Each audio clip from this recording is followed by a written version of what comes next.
RJD ആണ് ഇപ്പോഴും ഏറ്റവും വലിയ ഒറ്റകക്ഷി ബീഹാറിൽ. അതായത് ഒറ്റ സീറ്റിൻ്റെ മുൻതൂക്കം RJDക്ക് നിലവിലുണ്ട്. ഇനിയിപ്പോൾ കോൺഗ്രസിനെയും ഇടതുപക്ഷ പാർട്ടികളെയും ഒക്കെ കൂടെ കൂട്ടിയാലും കേവല ഭൂരിപക്ഷത്തിലേക്ക് എത്താൻ നിലവിൽ RJDക്ക് സാധിക്കില്ല, മഹാഗഠബന്ധന് സാധിക്കില്ല. പക്ഷേ കഴിഞ്ഞ ദിവസം ലാലു പ്രസാദ് യാദവ് ഈ JDU പാളയത്തിലെ കുറെ കൂടി ആളുകളെ ഈ RJDയിലേക്ക് എത്തിക്കാനുള്ള ശ്രമങ്ങളൊക്കെ നടത്തിയിരുന്നു. അർത്ഥത്തിൽ വലിയ തന്ത്രശാലിയായ രാഷ്ട്രീയക്കാരൻ കൂടിയാണല്ലോ ലാലു പ്രസാദ് യാദവ്. പക്ഷേ ലാലുവിൻ്റെ നീക്കങ്ങളോ തേജസ്വിയുടെ നീക്കങ്ങളോ ഒന്നും ഫലം കണ്ടിട്ടില്ല എന്ന് തന്നെയാണോ ഈ ഘട്ടത്തിൽ നമ്മൾ മനസ്സിലാക്കുന്നത്? പൂർണ്ണമായും ഒറ്റക്കെട്ടായി അഭിപ്രായ ഭിന്നതയൊന്നുമില്ലാതെ പൂർണ്ണമായ യോജിപ്പോടുകൂടി തന്നെയാണോ JDU ഈ BJP പാളയത്തിലേക്ക് NDA പാളയത്തിലേക്ക് ഒരിക്കൽ കൂടി പോകുന്നത്?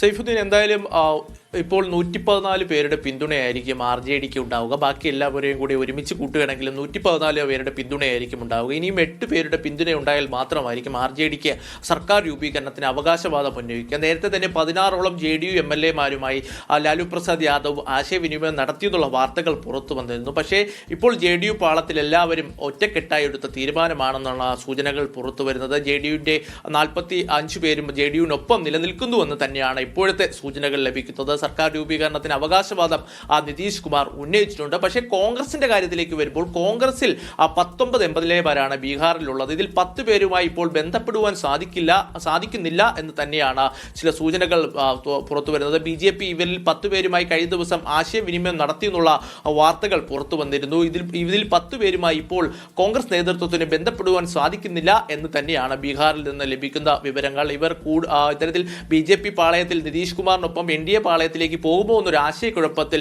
കോൺഗ്രസ് നേതൃത്വം അവിടെ തുടരുകയാണ്.